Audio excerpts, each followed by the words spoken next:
है। पहला क्वेश्चन आपका यहाँ पर ये है, कहा गया the profit percent earn by selling a center table for ₹13,440 is equal to the loss percent made by selling the same table for 10,560 at what price should the article be sold to make 20% profit.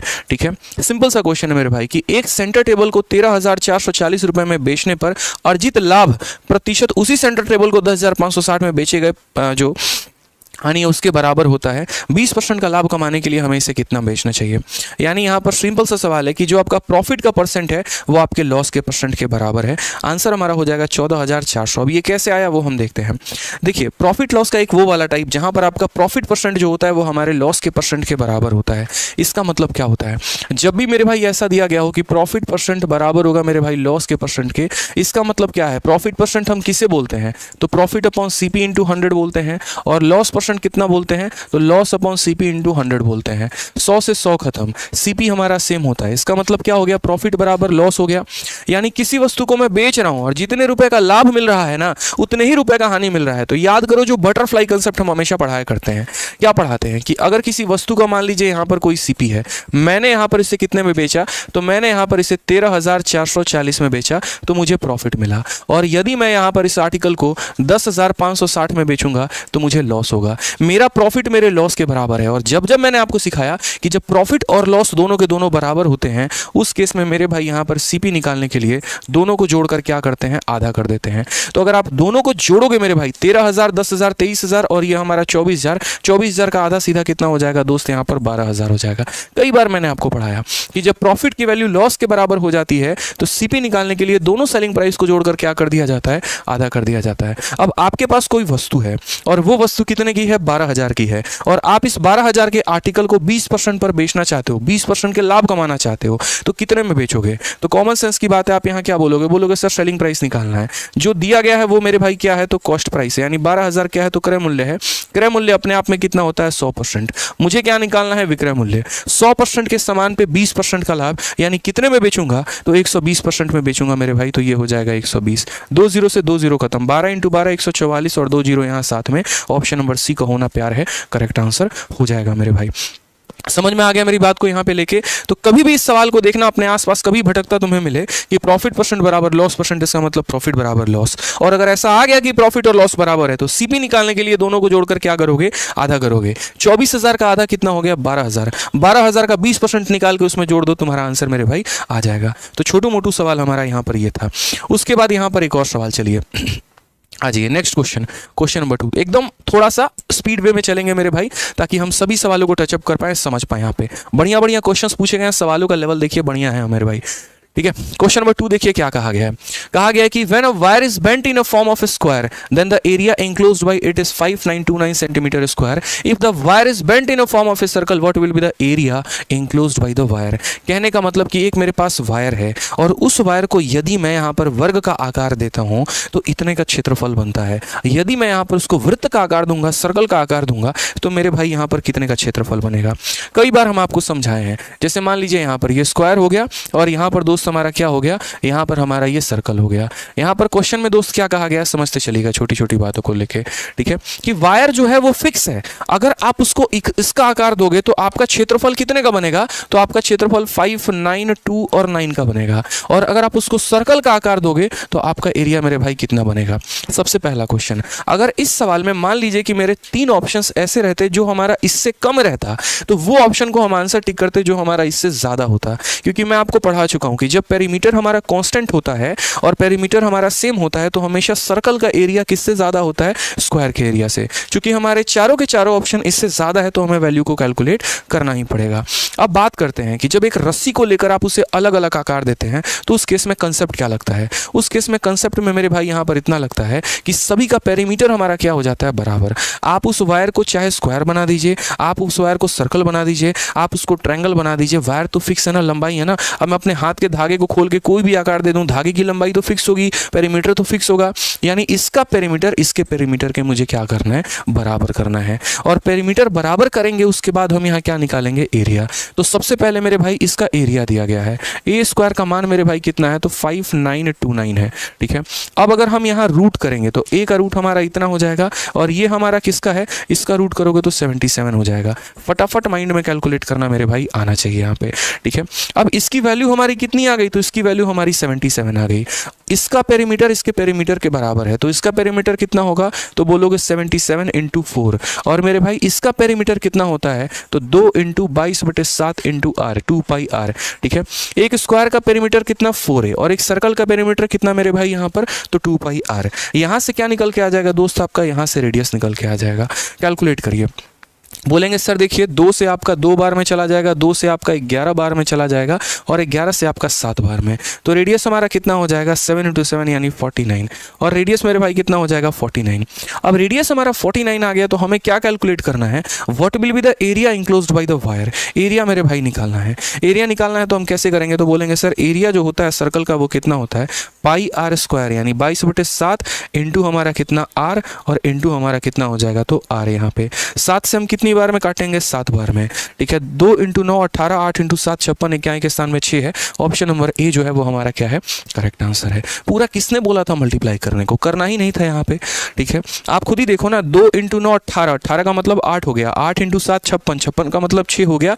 एक ही option का इक्याई के स्थान 6 है, वही हमारा क्या हो जाएगा, करेक्ट आंसर हो जाएगा। तो कभी भी ध्यान रखना कि अगर एक वायर को तुम अलग अलग शेप दे रहे हो तो उनका पेरीमीटर को हमें क्या करना है मेरे भाई, सेम रखना है यहाँ पे। तो पहले इसके एरिया से साइड निकाल लिया, साइड निकालने के बाद इसका पेरीमीटर बराबर कर दिया, यहाँ से इसकी रेडियस आ गई, और रेडियस के बाद हमने इसका एरिया निकाल दिया।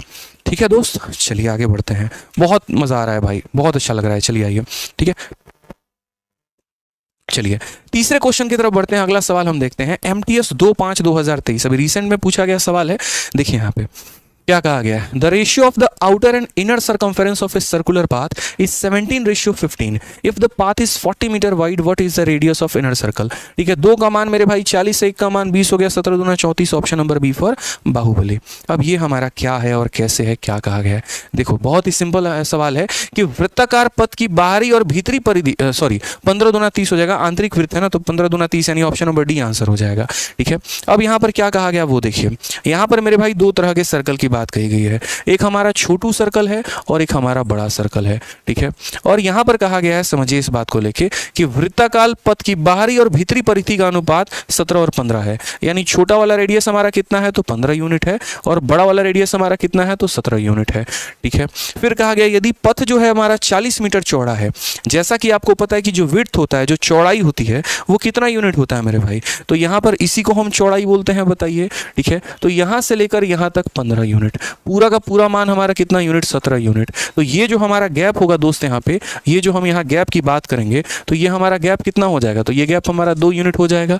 ठीक है, सवाल में मेरे भाई इसी 2 यूनिट का मान दे रखा है, यानी ये जो चौड़ाई हमारी 40 मीटर है, तो ये 40 मीटर क्या है, तो उसका गैप है, चौड़ाई है, ये 15 यूनिट, पूरा 17 यूनिट, यानी ये 2 यूनिट का मान है। तो जितने का मान होगा उससे क्या करेंगे, डिवाइड करेंगे, और हमें पता क्या करना है, इनर रेडियस पता करना है। इनर रेडियस का मतलब कितने का मान पता करना है, तो 15 का मान पता करना है, तो 15 से क्या करेंगे, तो मेरे भाई गुना करेंगे, आंसर हमारा कितना आ जाएगा, तो 300 आ जाएगा। ये हमारा करेक्ट आंसर है। कौन सा ऑप्शन होगा, option number D for Devsena. ठीक है, और वहीं बाहर वाला पूछता तो 17 से गुना करके 340 बता देते हैं। ठीक है, चलिए आ जाइए नेक्स्ट क्वेश्चन की बात करते हैं। अगला सवाल हम लोग यहाँ देखते हैं, अगला प्यारा सवाल, कई बार मैं आप लोगों को पढ़ा चुका हूँ, कई बार मेरे भाई, और ये क्वेश्चन देखिए कुछ उसी प्रकार है कि 11,000 रुपए की राशि पर 11,000 रुपए की राशि पर 11% प्रति वर्ष की दर से 2 वर्षों के लिए चक्रवृद्धि ब्याज साधारण ब्याज का अंतर हमें पता करना है। ठीक है, find the difference between compound interest and simple interest for 2 year on a sum of 11,000 at a rate of 11% per annum. दोस्त समझो इस बात को लेके, 2 सालों का साधारण ब्याज और चक्रवृद्धि ब्याज का अंतर क्या होता है, कैसे निकालते हैं। बहुत लोग इसे ट्री मेथड लगाएंगे, बहुत लोग इसे जो है है सक्सेसिव लगाएंगे, ठीक है। बहुत सिंपल सा है, 11 का स्क्वायर 121 यानी 13.1, ऑप्शन नंबर सी आंसर होगा, ठीक है। बट ये हम कैसे कैलकुलेट करेंगे, आप चाहो तो सक्सेसिव लगा लो, आप चाहो तो मेरे भाई रेशियो फॉर्मूला लगा लो, कोई दिक्कत की बात नहीं है। जैसे मान लीजिए कि सबसे पहले मेथड नंबर 1 अगर हम यहाँ सक्सेसिव से लगाते हैं तो सक्सेसिव से लगाते हैं तो क्या होगा, सिंपल इंटरेस्ट का फॉर्मूला क्या होता है, तो बोलोगे सर सिंपल इंटरेस्ट का फॉर्मूला जो होता है रेट इनटू टाइम, यानी 11% के रेट से 2 साल यानी कितना हो जाएगा, तो 22% हो जाएगा। और कंपाउंड इंटरेस्ट की अगर हम बात करें तो क्या होगा, तो मेरे भाई 11% के हिसाब से 2 साल का कंपाउंड इंटरेस्ट, कई बार हम आपको बताएं 11% और 11% का सक्सेसिव निकालना है तो पहले क्या होता है, दोनों को यहाँ मल्टीप्लाई, तो 11 × 11 कितना हो जाएगा 121, फिर दशमलव, फिर दोनों को क्या कर दीजिए, जोड़ दीजिए, ठीक है। जब भी सक्सेसिव निकालना है दो संख्याओं का, पहले इन्हें मल्टीप्लाई कर दो, फिर उसके बाद इन्हें जोड़ दो। यहाँ सिर्फ 2 लोग मौजूद रहेंगे, ये इसको ट्रांसफर हो जाएगा, तो यानी 23.21 मेरे भाई 23.21%। तो कंपाउंड इंटरेस्ट हमारा कितना हो जाएगा, 23.21% हो जाएगा, ठीक है। अब क्वेश्चन में यदि आप देखेंगे तो क्वेश्चन में आपको जो दिया गया है वो क्या दिया गया है, तो सम की वैल्यू दी है और पूछा क्या है, तो डिफरेंस पूछा है। सम का मतलब क्या होता है, प्रिंसिपल, यानी ये जो 11,000 होगा तो ये हमारा क्या हो जाएगा, प्रिंसिपल, यानी कितने % का मान होगा, तो 100% का। और मुझसे पूछा क्या है, दोनों का डिफरेंस, 23.21 में से 22 घटा दो तो यानी 1.21 पूछा है मेरे भाई, ठीक है। दशमलव हटा दीजिए तो नीचे कितना आ जाएगा, 00, 2 0 1 0 मिलके पूरा का पूरा खत्म। ये 11 का क्यूब है, कितना हो जाएगा 1331, और लास्ट में 10 से भाग कर दो 133.1, ऑप्शन नंबर C4 का होना प्यार है। सक्सेसिव आना चाहिए आपको, अगर सक्सेसिव नहीं आ रहा है तो दिक्कत है मेरे भाई, यहाँ पे इस बात को समझिए, ठीक है। तो ये पॉइंट आपको क्लियर होना चाहिए। साधारण ब्याज रेट इनटू टाइम होता है, सक्सेसिव हमने इतना लगाया, ये हमारा आ गया। अगर मैं इस क्वेश्चन को यहाँ फॉर्मूले के माध्यम से बनाऊं दोस्त, तो कैसे बनेगा आप देखते चलो आप। अगर मैं इसको फॉर्मूले से बनाऊं तो क्या बोला गया सवाल में, 2 सालों का साधारण और चक्रवृद्धि का अंतर दिया गया। तो हम ये सब कुछ भी काम नहीं करेंगे, हम अपना सीधा सीधा फॉर्मूला लगाएंगे और बोलेंगे सर 2 सालों का जो हमारा डिफरेंस का फॉर्मूला होता है ना, वो डिफरेंस हमारा क्या हो जाएगा, तो सीधा P × R/100 का होल स्क्वायर। गुरुदेव काम खत्म बस। प्रिंसिपल हमारा कितना है जनाब, तो प्रिंसिपल जो है हमारा 1100 है, ठीक है। रेट का स्क्वायर, रेट हमारा कितना 11,000 है ना प्रिंसिपल हमारा, तो प्रिंसिपल 11,000 हो गया। रेट का स्क्वायर तो यानी 11 का स्क्वायर 121 और 100 का स्क्वायर मेरे भाई तो 1 2 3 और 4, एकदम मक्खन की तरह आपका ये सवाल सॉल्व हो गया। 11 को 11 के स्क्वायर के साथ गुना करिए यानी 11 का क्यूब आ जाएगा और 10 से भाग कर दीजिए, 1 सेकंड में आंसर आ जाएगा। ये फायदे होते हैं मेरे भाई किसके, फॉर्मूले लगाने के। सक्सेसिव से मुक्ति मिल जाती है। सोचिए अगर 11 की जगह 31% दे दे सक्सेसिव, कितना मुश्किल होगा आपके लिए, लेकिन फॉर्मूला 1% भी आपको मुश्किल नहीं होने देगा, ये मेरी गारंटी है। पसंद आ रहा है तो वीडियो को लाइक मेरे भाई करते चलो फटाफट। यहाँ पे चलो आ जाओ, नेक्स्ट क्वेश्चन की बात करते हैं। क्वेश्चन नंबर 5 यहाँ पर उसको सॉल्व करते हैं। क्या कहा गया, एमटीएस का एक और प्यारा सवाल प्रॉफिट एंड लॉस का। देखिए क्या बोला गया है, जब एक व्यक्ति ने एक वस्तु को 4% के हानि पर बेचा, यदि इसे 1% के लाभ पर बेचा होता तो 42.5 रुपए अधिक मिलते। 18% का लाभ प्राप्त करने के लिए विक्रय मूल्य हमारा क्या होना चाहिए, आप समझो ऐसी बात को। क्वेश्चन में कहा कि a person sold an article at a loss of 4%, had he sold at a gain of 1% he would have received इतना मोर। यार मैं वो व्यक्ति हूँ, पहले मैं किसी वस्तु को बेचता था, मुझे नुकसान होता था, अब मैं उसे बेच रहा हूँ, मुझे फायदा हो रहा है। मैंने कितना इंप्रूवमेंट किया अपने अंदर, ऐसे समझ लो। पहले मैं किसी पेपर में 4 नंबर से फेल हो जा रहा था और अब मुझे पास मार्क्स से 1 नंबर ज़्यादा मिला है, यानी मैंने कितना कमाया है, 5% कमाया है, ठीक है। पहले 4% का लॉस होता था, अब 1% का फायदा हो रहा है। तो पहले तो मैंने उसमें 4% के लॉस को सुधारा और 1% कमाया, यानी मैंने 5% कमाया मेरे भाई। तो इतना बढ़ाने के चलते मुझे कितना % बढ़ाना पड़ा, 5%। यानी अगर हम बात करेंगे तो ये 42.5 रुपए जो है मेरे भाई, ये कितने का मान है, तो ये 5% का मान है। कितने का मान है, 5% का मान है। अब हमसे कहा गया 18% का लाभ कमाने के लिए कितने में बेचना होगा।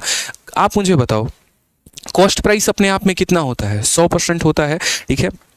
अगर 100% के समान में 18 का लाभ कमाना है तो हम कितने में बेचेंगे, 118 में बेचेंगे कि नहीं। 100 में 10 का लाभ 110 में बेचेंगे, 100 में 20 का लाभ 120 में बेचेंगे, 100 में 18 का लाभ तो कितने में बेचेंगे मेरे भाई, 118 में बेचने वाले हैं। अभी तो सवाल भाई शुरू होगा, देखते चलो। अभी एक से एक बढ़िया बढ़िया प्रश्न है। 5 से काटोगे तो 5 × 40 50 25 हो जाएगा तुम्हारा, मल्टीप्लाई कर लो। 118 का 5 गुना 590 का 0 59 तुम्हारा मन में रहेगा, ठीक है। 118 का 8 गुना 11 × 88 880 और 8 × 8 64 तुम्हारा ठीक है। तुम्हारा 900 कितना हो गया, तो 944, 944 और 50 कितना, ठीक है 1003 हो जाएगा ना तुम्हारा, यहाँ पे 1003 हो गया। और लास्ट में एक संख्या है तो दशमलव लगा देंगे। ये ऑप्शन नंबर जो सी है वो हमारा करेक्ट आंसर आ जाएगा। तो थोड़ा सा मल्टीप्लिकेशन भी अपना फास्ट रखना है ताकि आपको दिक्कत नहीं हो यहाँ पे। तो पहले 4% का नुकसान था, 1% का फायदा, 5% कमाया। जो दिया गया है वो 5% का मान है और पता कितने का करना है, तो पता 118% का करना है। जितने का मान दिया होता है उससे भाग करते हैं, जितने का पता करना होता है उससे दोस्त गुना करते हैं। यहाँ पे कोई दिक्कत की बात है? चलिए आ जाइए नेक्स्ट क्वेश्चन की तरफ बढ़ते हैं। और अगला सवाल मेरे भाई यहाँ पर देखते हैं question number 6, time speed distance का एक बहुत ही प्यारा सवाल। क्या कहा गया वो देखिए। कहीं पर अगर किसी क्वेश्चन में आपको प्रॉब्लम होगा ना, क्लास के खत्म होने के बाद एक बार दोबारा से जो है यहाँ पर मेरी वीडियो को देख लीजिएगा ताकि आपका कंप्लीट रिवीजन हो जाए और आप समझ पाएँ। ठीक है, समझिए इस बात को लेकर। थोड़ी रफ्तार नहीं रखेंगे तो शायद आप 30 के 30 सवाल मुझसे नहीं सीख पाएंगे इस 1.5 घंटे के अंदर में। ठीक है, आइए चलिए। यहाँ कहा गया एक आदमी को किसी स्थान पर पैदल जाने में और वापस आने में 6 घंटे लगते हैं। दोनों तरफ सवारी की यात्रा करके वह 2 घंटे बचा सकता है। पूरी यात्रा में तय की गई दूरी 20 मील है। यदि वह पैदल चलकर जाता है और सवारी करके वापस आता है, पूरी यात्रा का औसत गति क्या होगा? मैंने कहा ना कि मुझे जितना इंतजार एमटीएस का पेपर का रहता है उतना शायद मुझे सीजीएल मेंस का नहीं रहता, क्योंकि इसमें कुछ नया पूछा जाता है, हर बार कुछ अच्छा पूछा जाता है। ऐसे क्वेश्चन हम अपने शीट में पहले ही करवाते थे। ठीक है, और वैसा ही क्वेश्चन हमारा आया है कि a man takes 6 hour to go to a place and come backs by walking both way. वो पैदल जा रहा है और पैदल आ रहा है और उसे कितने घंटे लगते हैं? 6। तो जैसे मान लीजिए कि हमारी ये फिक्स दूरी हो गई, ये व्यक्ति जाएगा और ये व्यक्ति आएगा, यानी जाते वक्त अगर मान लीजिए उसे TW लगा है, टाइम इन वॉकिंग, और ये भी हमारा कितना लगा है, TW लगा है, तो ये हमारा कितना हो गया? 6 घंटे। तो मेरे भाई 2 TW का मान हमारा 6 घंटे है। तो यहाँ पर कॉमन सेंस की बात, यहाँ W2 + W भी लिख देता हूँ, कोई दिक्कत की बात नहीं। बोलोगे गया भी था पैदल, आया भी मेरे भाई पैदल, कितना लगा? 6 घंटे। तो यहीं से आप मुझे बताओ W का मान कितना हो जाएगा? 2W का मान 6, तो W का मान हमारा 3 हो जाएगा। यानी जाने जाने में पैदल एक तरफ से उसको कितना लगता है? तो 3 घंटा लगता है। ठीक है, फिर उसके बाद कहा यहाँ पे he would have saved 2 hour by riding both way. अगर वो दोनों तरफ गाड़ी चला कर जाता तो उसके 2 घंटे बच जाते। यानी अगर मान लीजिए कि ये इधर से राइड करके जाता, उधर से भी राइड करके आता, तो 2 घंटे बच जाते। 6 में से 2 घटा दो, यानी कितने घंटे लगते? 4 घंटे। R + R का मान 4 घंटे, तो R का मान कितना हो जाएगा? R का मान मेरे भाई 2 घंटे हो जाएगा। क्लियर है ये बात यहाँ पे? यानी एक तरफ से पैदल जाने में 3 घंटे और उसी तरफ से सवारी करके जाने में कितना घंटे?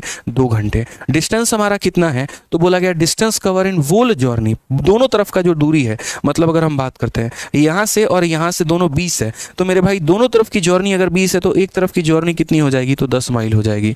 एक तरफ की जर्नी मेरे भाई कितनी हो जाएगी? तो 10 माइल हो जाएगी। समझ में आ रहा है बात यहाँ पे? अब क्वेश्चन में कहा गया average speed of the whole journey by walking and coming both way. हमको औसत निकालना है। अब औसत कैसे निकालना है? तो ये व्यक्ति है, दूरी इसकी कितनी है? तो दूरी इसकी 10 माइल है। ठीक है, अब क्वेश्चन में मेरे भाई यहाँ पर क्या कहा गया है? ये व्यक्ति इधर से कैसे जा रहा है? तो यहाँ पर बोला गया if he goes by walking, यहाँ पर वॉक करके जा रहा है, और उधर से कैसे आ रहा है? तो उधर से सवारी करके आ रहा है। तो औसत स्पीड बताओ भाई। औसत स्पीड का मतलब क्या होता है? खुद ही बताओ मुझे। तो बोलोगे गुरुदेव औसत स्पीड का मतलब इतना होता है, अगर आप एवरेज जब भी निकालते हैं तो एवरेज का मतलब यहाँ पर ये होता है कि टोटल डिस्टेंस अपॉन कितना हो जाएगा? टोटल टाइम हो जाएगा सर। ठीक है, तो टोटल डिस्टेंस मेरे भाई कितना हुआ? तो टोटल डिस्टेंस हमारा 10 हो गया, और फिर कितना हो गया? 10, यानी टोटल डिस्टेंस हमारा 20 हो गया। और टोटल टाइम की अगर हम बात करते हैं मेरे भाई, तो टोटल टाइम हमारा कितना होगा? तो जाते वक्त उसे कितना लग रहा है? तो जाते वक्त 3 घंटा, और आते वक्त मेरे भाई कितना लग रहा है? तो आते वक्त 2 घंटा, यानी 5 से काटोगे 4 रहेगा। अब मेरे भाई बताओ क्या 4 इसका आंसर होगा? ठीक है, 4 माइल। ठीक है, अगर आप यहाँ स्पीड के मैटर से भी जाना चाहते हो तो आप स्पीड से भी चले जाओ। बोलोगे सर 2 × x × y, यानी 2 × 10/3, और इंटू हमारा कितना हो जाएगा? 2 × ये हमारा हो जाएगा 10/2, यानी 5 हो जाएगा। ठीक है, और यहाँ पर 10 हो जाएगा और 15 हो जाएगा, तो 5 × 10 100, 100/25 सही है, कोई दिक्कत की बात नहीं है। तो क्लियर हो गया मेरे भाई। यहाँ पर एवरेज हम कैसे निकालेंगे? तो एवरेज का मतलब यहाँ पर होता है 5 नहीं होगा दोस्त, यहाँ पे 4 होगा। मैं आपको कंसेप्ट एक्सप्लेन कर तो रहा हूँ। एवरेज स्पीड का मतलब क्या होता है? एवरेज स्पीड का मतलब होता है total distance upon total time. ये व्यक्ति ने दूरी कितना तय किया? तो 10 मील जाने में, 10 मील आने में, यानी 20 मील उसने दूरी को तय किया।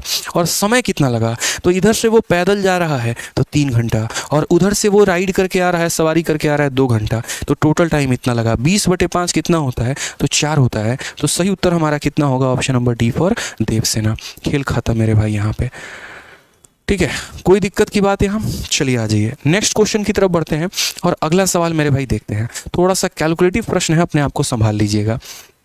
ठीक है, थोड़ा सा कैलकुलेटिव प्रश्न है, संभाल लीजिएगा। क्या कहा गया क्वेश्चन में, देखिए, एक किसान की भूमि एक समलंब के आकार की है जिसका समानांतर भुजा इतना गज है और इतना गज है और उसकी समानांतर भुजाओं के बीच की दूरी 5.5 गज है। जमीन की जुताई का जो खर्च है वो 1200 रुपये प्रति वर्ग गज है। पूरी जमीन जोतने में कितने रुपए की राशि लगेगी? बहुत ही प्यारा सवाल कि a farmer land is in the shape of A trapezium. उसकी जो खेत है वो किस प्रकार के आकार में है? तो ऐसे समलंब चतुर्भुज के आकार में है, ट्रेपीजियम के आकार में है। ठीक है, जहां पर उसकी जो पैरेलल साइड है, ये पहला वाला साइड हमारा कितना है? तो 6.32 यार्ड है।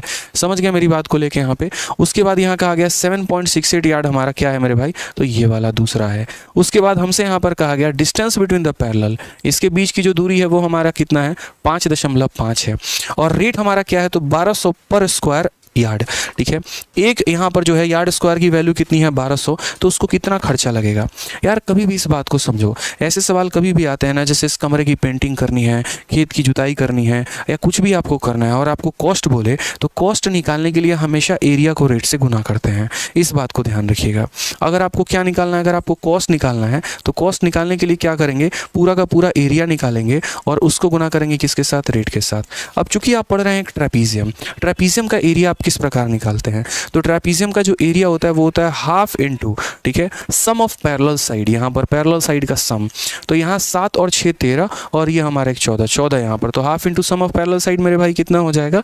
तो बोलोगे सर हाफ इनटू इन दोनों का जोड़, इन दोनों का जोड़ कितना हो जाएगा? 14, और इनटू डिस्टेंस बिटवीन देम, यानी ये कितना हो जाएगा? 5.5। और रेट की बात अगर हम करें तो रेट हमारा कितना है? तो 1200 का रेट हमारा चल रहा है। तो यहाँ 1200 गुना कर देंगे मेरे भाई। ठीक है, दशमलव हटा दोगे तो तुम्हारा नीचे 10 आ जाएगा। 0 से तुम्हारा 0 का सत्यानाश, 2 से अगर काटोगे तो मेरे भाई 7 बार में। ठीक है, अब यहाँ देखो कैसे मल्टीप्लाई करोगे। पहली बात, यहाँ 12 का 5 गुना 60, देखो यहाँ एक 0 रख लो पास में। 12 पचे 60 का 0, 12 पचे 60 और 6 हमारा 66, 7 इंटू 66। ठीक है, 7 छक 42, 7 छक 42 और 2 हमारा 44। यहाँ पर 44,200 रुपये का, सॉरी 46,200 रुपये का मेरे भाई खर्चा आएगा। ये हमारा क्या होगा? करेक्ट आंसर होगा। ठीक है, 46,200 रुपये कौन सा ऑप्शन है? तो option number D for Devsena हो जाएगा। ठीक है, तो कभी भी अगर कॉस्ट निकालना है, टोटल का टोटल अगर आपको कॉस्ट निकालना है तो क्या करना होगा? एरिया को रेट से मल्टीप्लाई करना होगा। एरिया का formula half into base into half into sum of parallel side into distance between them होता है। ठीक है, चलिए बहुत अच्छी बात है। नेक्स्ट क्वेश्चन देखिए मेरे भाई, नेक्स्ट क्वेश्चन, क्वेश्चन नंबर 8। ये क्वेश्चन इसके पहले सिलेक्शन फेज के पेपर में आया हुआ था। ठीक है, सिलेक्शन फेज में अगर हम बात करते हैं तो फेज नंबर 9, फेज 10, फेज 11 सब में आया हुआ है। इसके बाद ये क्वेश्चन हमारा मेंस में भी आया और अब मुझे ये सवाल एमटीएस में देखने को मिला है। शीट में ऐसे कई सारे क्वेश्चंस मैंने अपने रेशियो वाले शीट में पेड बैचेस में डाल रखे हैं और बच्चे को बाकायदा हम बताते भी हैं, सिखाते भी हैं। ठीक है, बस आप लोगों ने नहीं सीखा कभी यूट्यूब पे, अब आज आपकी बारी है सीखने को, सीखिए। क्वेश्चन नंबर 8 में मेरे भाई क्या कहा गया है जरा देखिए। कहा गया है in a party hall there are people in blue and red dresses. The ratio of number of men in blue to women in red is 3:7. The ratio of men in red to number of women in blue is 2:1. If the ratio of number of people in blue to number of men in red यहाँ पर जो है वो 35:76 हो जाएगा. What is the ratio of number of men to number of women? अब ऐसे सवाल मेरे भाई आते हैं, कभी भी ऐसे सवालों को ध्यान दीजिएगा। ये इतना ज़्यादा आपको कंफ्यूज करेंगे, इतना ज़्यादा कंफ्यूज करेंगे जिसकी कोई लिमिट नहीं होगी, लेकिन आपको कैसे सॉल्व करना है? कुछ नहीं करना। आप यहाँ पर बोलोगे भाई जो भी लोग होंगे ना उनको 2 टुकड़ों में बांटा गया है। पहली बात तो एक तो मेरे भाई यहाँ पर ब्लू की कहानी चल रही है और दूसरा यहाँ पर रेड की कहानी चल रही है। फिर उसके बाद ब्लू में भी जितने लोग हैं ना उसको मेरे भाई 2 भागों में बांटा गया है। एक हमारा मैन होगा और दूसरा मेरे भाई यहाँ पर वुमेन होगा। तो हम एम और डब्ल्यू लिख देते हैं, आप लोग समझदार हैं, समझ जाएंगे कि एम हो गया और ये वुमेन हो गया। रेड में भी 2 भाग होंगे, एक मेरे भाई यहाँ पर मैन होगा और एक हमारा क्या हो जाएगा? वुमेन हो जाएगा। जैसे जैसे कथन दिया गया है वैसे वैसे आप इसको पढ़ते चलिए। सबसे पहले यहाँ पर कहा गया है, इंग्लिश में पढ़ लीजिएगा, ठीक है, कि man in blue to women in red. ठीक है, यानी यहाँ पर ये मैन इन ब्लू है तो मैन इन ब्लू को हम कितना बोलेंगे? तो ब्लू में मैन का रेशियो 3x होगा और यहाँ पर जो है रेड में वुमेन का रेशियो 7x होगा। तो रेड में वुमेन का वैल्यू कितना होगा? 7x। किसकी रेशियो को जब भी हम वैल्यू में कन्वर्ट करते हैं तो हम उनके साथ कोई वेरिएबल लगाते हैं। ये 3:7 क्या है? 3 उन लोगों की संख्या है जो पुरुष हैं और ब्लू कलर में है, तो जो पुरुष हैं और ब्लू कलर में है यानी 3x हो गया। 7 उन लोगों की संख्या है जो महिला है और रेड कलर में है, जो महिला है और रेड कलर में है।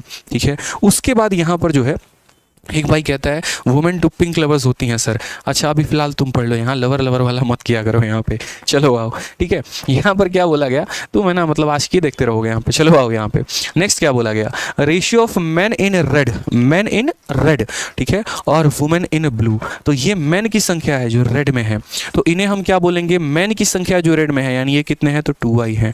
और ये किसकी संख्या है मेरे भाई 1, ये वुमेन की संख्या है जो ब्लू में है, तो वुमेन की संख्या ब्लू में है यानी कितना हो जाएगा, इतना हो जाएगा।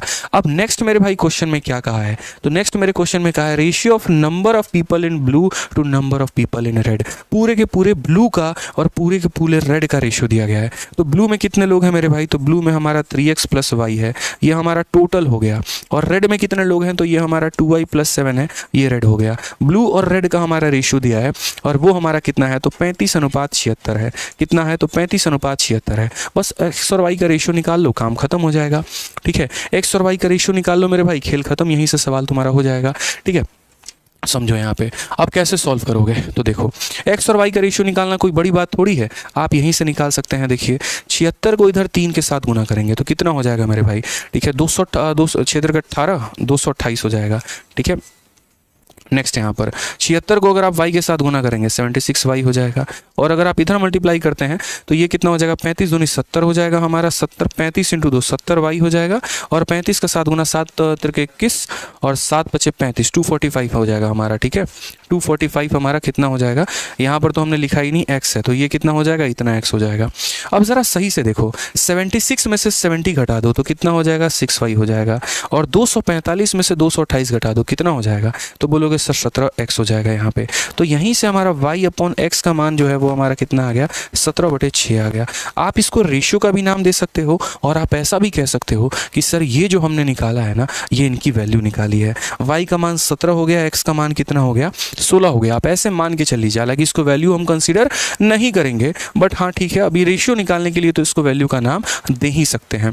तो यानी 17 हो गया और 6 हो गया। अब क्वेश्चन में यहाँ पर क्या कहा है, ratio of number of men to number of women, ठीक है। तो कितने मेन थे और कितने वुमेन थे, तो अगर हम बात करते हैं मेरे भाई मेन की संख्या को और अगर हम बात करते हैं वुमेन की संख्या को, तो रेशियो कितना था, यहाँ मेन कितना है, 3x है मेरे भाई। 3x का मतलब कितना हो जाएगा, तो 3 इंटू 6 हो जाएगा। और उसके बाद यहाँ पर मेन की संख्या 2y है, तो 2 इंटू कितना हो जाएगा भाई, तो 2 इंटू हमारा 17 हो जाएगा, ठीक है। उसके बाद यहाँ पर नेक्स्ट क्या बोला गया, वुमेन की संख्या। यहाँ वुमेन कितनी है, y का मतलब कितना हो गया, तो 17 हो गया। और यहाँ वुमेन की संख्या कितनी है, तो 7x हो गया, तो 7 इंटू x का मान कितना हो जाएगा, तो 6 हो जाएगा, ठीक है। ये हमारा हो गया 34 और ये हमारा हो गया 18। 34 और 18 कितना होता है, 52, ठीक है। तो यहाँ पर कितना हो जाएगा, 52। हालांकि 52 से एक आ चुका है बट कोई दिक्कत की बात नहीं। 7 इंटू 6 42 और 17 हमारा कितना हो जाएगा, तो 59 हो जाएगा। कौन सा ऑप्शन है, option number D for Devsena. ये क्वेश्चन मेरे भाई सॉल्व करने के बाद ही आप आंसर बता पाते, बिना सॉल्व किए तो बता ही नहीं पाते। ध्यान रखिए इस बात को लेकर। तो कभी भी अगर ऐसा सवाल आपके सामने आ जाए तो इसको पूरा सॉल्व करना होता है, पूरा बनाना होता है, ठीक है। ब्लू में जितना रेशियो है उसको लिखा, रेड में जो रेशियो है मेरे भाई उसको लिखा, फिर टोटल को तब जाके सॉल्व किया, एक्स और वाई की वैल्यू लेकर आए और तब मैन और ओपन की हमने क्या बताई, वैल्यू बताई, ठीक है। चलिए आइए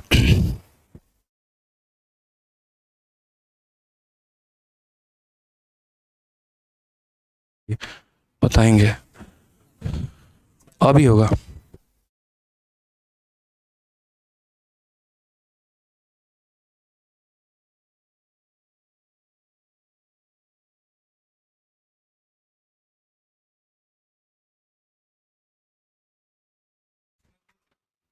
चलिए तो नेक्स्ट क्वेश्चन की तरफ बढ़ते हैं। अगला सवाल हम यहाँ देखते हैं दोस्तों, अगला सवाल हमारा क्या बोला है। क्वेश्चन नंबर 9 देखिए क्या कहा है। कोई बेईमान दुकानदार 45 रुपये प्रति किलोग्राम की दर से चीनी बेचता है और चीनी का लागत मूल्य 40 रुपये प्रति किलोग्राम है। ऐसा करने के बाद भी वह 1 किलो प्रत्येक पैकेट की जगह पर 100 ग्राम निकालकर अपना मुनाफा बढ़ाने की कोशिश करता है। दुकानदार का लाभ कितना होगा। भाई मैंने पहले ही आपको कहा है, ठीक है। और क्या कहा है कि जब भी अगर आपको मान लीजिए कि प्रॉफिट निकालना हो, स्पेशली किस केस में, डिसऑनेस्ट शॉपकीपर के केस में, तो आप कैसे निकालेंगे।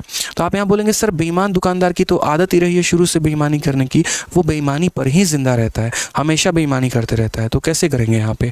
तो बेईमान दुकानदार में जब भी आपको निकालना हो तो आप यहाँ सीपी लिखते हैं और आप यहाँ क्या लिखते हैं, तो एसपी लिखते हैं, ठीक है। समझ गए इस बात को लेके।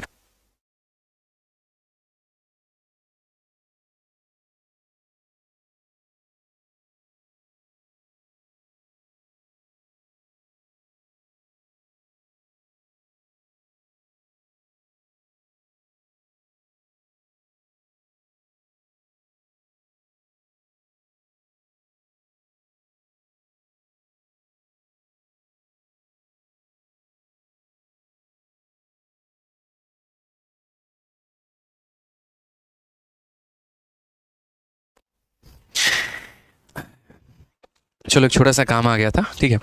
तो मैं यहाँ पर क्या कह रहा था, तो मैं यहाँ पर ये कह रहा था, सर मैडम आ गई थी। हाँ हाँ तुम्हारी मैडम आई थी, उन्हीं से मिलने गए थे हम, ठीक है। मैडम आ गई थी, गजब हाल है, मतलब तुम लोगों को खुशी मेरी देखी नहीं जाती है, ये बताओ पहले।